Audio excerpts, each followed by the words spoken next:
No vasto planalto na região dos Montes Agros, povos nômades vindos do norte do Mar Cáspio se estabelecem nessa região criando pequenos povoados por volta dos anos 800 AEC. Os povos ali estabelecidos faziam parte de um subgrupo do ramo dos povos indo-europeus e passam a ser classificados em tempos recentes como povos indo-iranianos, ou também chamados de arianos, e formariam uma civilização que marcou o mundo antigo, o Império Aquemênida, ou Império Medo-Persa. Nesse vídeo, abordaremos a sua ascensão, poder e declínio desse poderoso império que durou mais de 200 anos. E desse grupo indo-iraniano, havia várias tribos, como Cimérios, Citas, Sármatas, Partas, Persas, Alanos, entre outros, mas uma que se destacou por subjugar essas outras tribos arianas é conhecida como Medos. A principal cidade deles acabou se tornando sua sede real, Ecbátana. O significado desse nome significa algo como ponto de encontro, prenunciando o aspecto multicultural que essa civilização desempenharia. Em 612 AEC, Ciaxares, o governante dos Medos, em aliança com Nabopolassar, governante da Babilônia, enfrentam o Império Assírio e saem vitoriosos. Se inicia assim um governo por parte dos Medos com uma grande projeção no cenário político e militar na Mesopotâmia, em conjunto com os babilônios. Após a vitória na Síria, os Medos conquistaram o norte da Mesopotâmia, a Armênia e as partes da Ásia Menor, a leste do rio Halis, que foi a fronteira estabelecida com o reino da Lídia.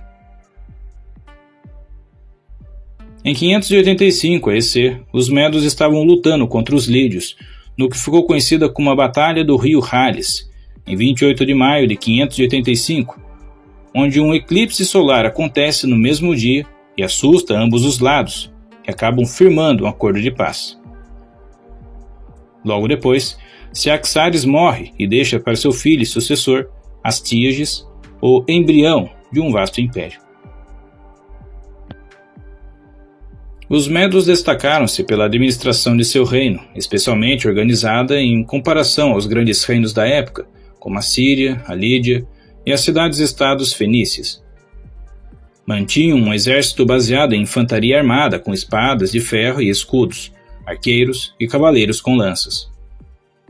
As demais tribos arianas, como os persas e os partas, permaneceram tributários dos Medos por séculos. E um desses clãs vassalos, os persas, que ficavam a sudeste de Ecbátana, eram agrupados em cerca de 10 a 15 cidades, e a principal delas se chamava Pasárgada. Os líderes de Pasárgada foram sempre de um clã persa conhecido como Aquemênida, nomeado assim por serem descendentes de Aquêmenes. Em 559 AEC, um novo líder desse clã foi escolhido, Ciro II, e causaria uma grande mudança no cenário político da época.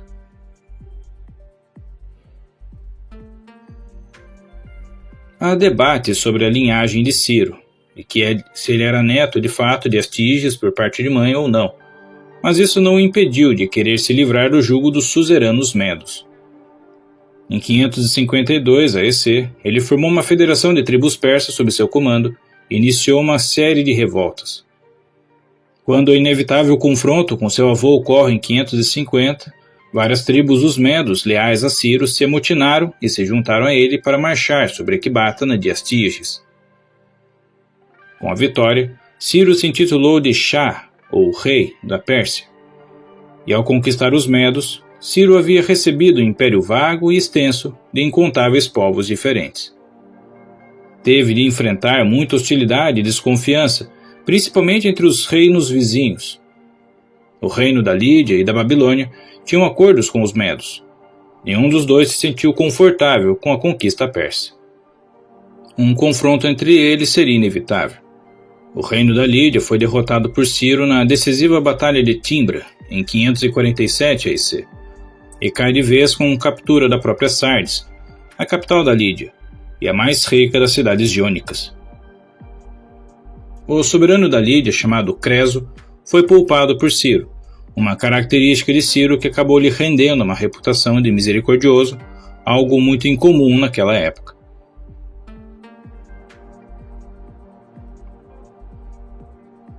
Ciro, por outro lado, via a cooperação como uma força, especialmente quando se tratava de garantir o prêmio principal, a Babilônia. Em vez de tentar tomar a maior cidade do mundo à força, Ciro travou uma campanha de propaganda para explorar a impopularidade de seu rei, Nabonido. As tradições da Babilônia seriam mais seguras com Ciro, era a mensagem que espalhava. Ciro desvia o rio Eufrates e entra na cidade andando pelo leito do rio, e assim que ele captura a cidade em 12 de outubro de 539 A.C., sem batalha, subjugando e exilando Nabonido. A propaganda de Ciro deu certo, permitindo que Ciro reivindicasse o governo legítimo da Babilônia, governo sancionado pelos deuses dessa capital. O famoso cilindro de Ciro menciona esse soberano como um libertador e protetor de todos os povos, sendo uma ótima propaganda para esse império expansionista. O império de Ciro seria baseado em uma espécie de contrato entre ele e os vários povos sob seu domínio. Eles pagariam seu tributo e ele garantiria que todos fossem livres para adorar seus próprios deuses e viver de acordo com seus costumes.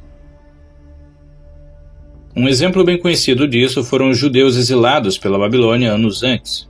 E agora libertos, foram autorizados a voltar para casa e receberam recursos para a construção de um novo templo em Jerusalém. Isso rendeu a Ciro uma brilhante representação e menção no Antigo Testamento, além de ter garantido um fiel estado tampão útil contra o Egito. O multiculturalismo de Ciro fez de uma paz imperial duradoura uma possibilidade real e definiu a maneira como os impérios posteriores procurariam alcançar um governo estável. E para manter essa estabilidade, instituiu uma hierarquia governamental com ele mesmo no topo, cercado por assessores que repassavam seus decretos aos secretários, que os repassavam aos governadores regionais, chamados de sátrapas, responsáveis de cada satrapia ou província. Esses sátrapas só tinham autoridade sobre assuntos burocráticos e administrativos, enquanto um comandante militar na mesma região supervisionava assuntos militares e de segurança pública. Ao dividir as responsabilidades do governo em cada satrapia, Ciro II diminuiu a chance de qualquer funcionário acumular poder e dinheiro suficientes para tentar um golpe. Os decretos de Ciro II e qualquer outra notícia percorriam uma rede de estradas ligando as principais cidades.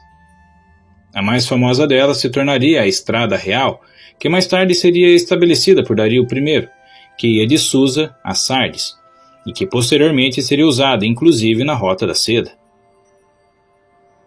Os mensageiros deixavam uma cidade e poderiam encontrar uma torre de vigia e uma estação de descanso a cada 2 dias de viagem, onde eles recebiam comida, bebida, uma cama e recebiam um novo cavalo para viajar para a próxima estação. O sistema postal persa foi considerado por Heródoto uma maravilha na sua época e tornou-se um modelo para sistemas semelhantes posteriores. No final de seu reinado, Ciro II havia estabelecido um império que se estendia da atual região da Síria até a Turquia e através das fronteiras da Índia. Este era o Império Aquemênida, nomeado em homenagem ao antepassado de Ciro II, Aquêmenes. Ciro o Grande morre em batalha na sua campanha contra os Masságetas, povos que habitavam o norte das províncias Báctria e Sogdiana.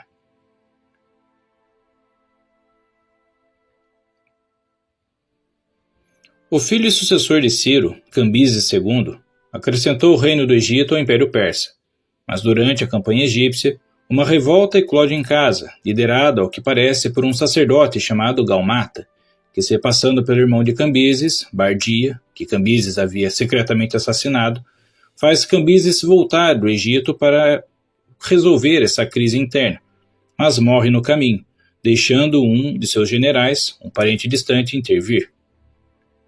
Seu nome era Dario. Conhecido posteriormente como Dario I, o Grande, mata o pretendente ao trono, mas revoltas estavam eclodindo por toda a parte, e ele se viu tendo que restabelecer as conquistas de Ciro. Apoiado pelo exército e pelos clãs nobres da Pérsia, enriquecidos com o domínio imperial, Dario recuperou o império e o estendeu até o Vale do Indo, um prêmio que foi muito valioso para o império. Dario percebeu que, para que o império funcionasse, precisava de uma organização eficiente. Ele a dividiu em 20 satrapias, cada uma pagando uma taxa fixa de tributo à Pérsia.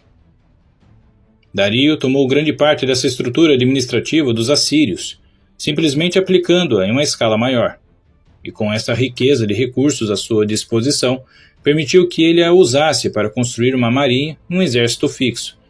Também embarcou em enormes programas de gastos públicos, injetando dinheiro em exploração mineral, estradas e um canal entre o Nilo e o Mar Vermelho, bem como em obras de irrigação, as chamadas qanats. Ele também estabeleceu uma moeda comum, ampliando a sua influência. Dario agora reuniu equipes de artesãos de todo o império para construir, sob a direção de arquitetos persas, uma capital imperial na cidade de Persépolis.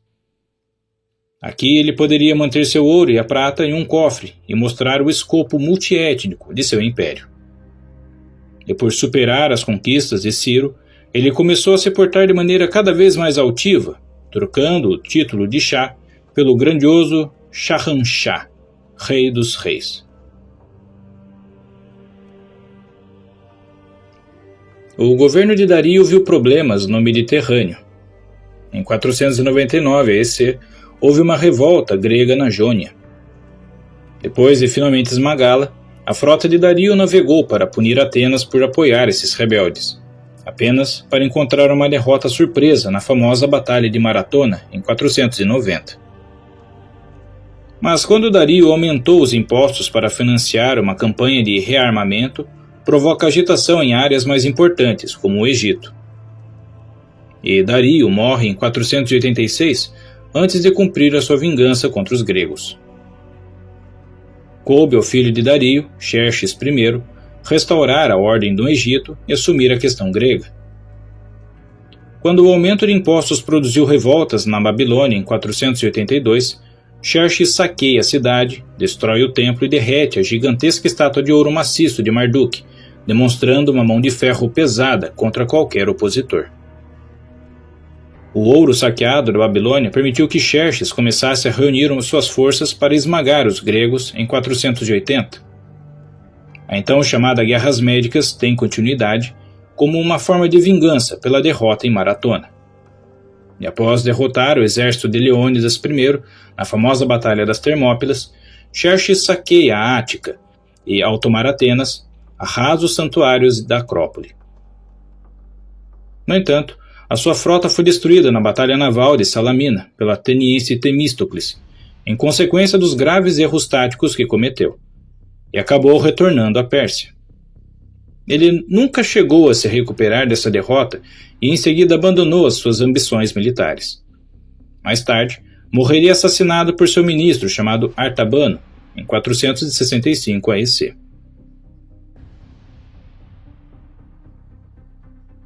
O poder dos sátrapas começa a pesar na balança, e a inflação, cada vez maior, conduz a uma insatisfação cada vez maior. Mesmo o multiculturalismo do império, inicialmente sua grande força, teve seus inconvenientes. O enorme exército era uma mistura desconcertante de tropas treinadas e equipadas de acordo com suas próprias tradições, todas falando línguas diferentes, se tornando uma grande máquina difícil de comandar e de manter. Em 401 a.C., Ciro o Jovem, um sátrapa da Lídia, Frígia e Capadócia, tenta um golpe contra seu irmão, Artaxerxes II, o então imperador. E com a ajuda de 10.000 mercenários gregos, esses irmãos se enfrentam na Batalha de Cunaxa, onde Ciro morre e os gregos sobreviventes fogem, retornando para sua terra, levando informações jactanciosas e com inferiores os persas são. Pensa-se que terá sido esta a razão pela qual Filipe II da Macedônia formulou sua estratégia para derrotar o Império Aquemênida, utilizando um exército compacto e bem treinado. Um feito mais tarde conseguido pelo seu filho, Alexandre o Grande. O Império Aquemênida permaneceu estável sob governantes posteriores a Xerxes I, até ser conquistado por Alexandre o Grande durante o reinado de Dario III. Alexandre o Grande derrotou o Império Aquemênida em 330 a.C., após uma série de vitórias decisivas nas batalhas de Issus e Gaugamela. Dario III foi assassinado por seu confidente e guarda-costas chamado Besso, que então se proclamou Artaxerxes V, se intitulando sucessor de Dario, e é tido como o último monarca do Império Aquemênida, até ser capturado e executado por Alexandre. Nos próximos vídeos abordaremos sobre como o Império Macedônico conquista os Medo-Persas e se expande num império nunca visto anteriormente. Espero que tenha gostado dessa viagem no tempo e tenha lhe acrescentado algo de bom com essa história. E se chegou até aqui, não esqueça de deixar um joinha no vídeo, de se inscrever e compartilhar com seus amigos. Isso apoiará o canal a crescer e levar para mais pessoas o nosso conteúdo. Na descrição tem links para livros e cursos que talvez lhe interesse. E se gosta de ler, há uma biblioteca com alguns dos clássicos da literatura a preços bem acessíveis. Muito obrigado e até a próxima história.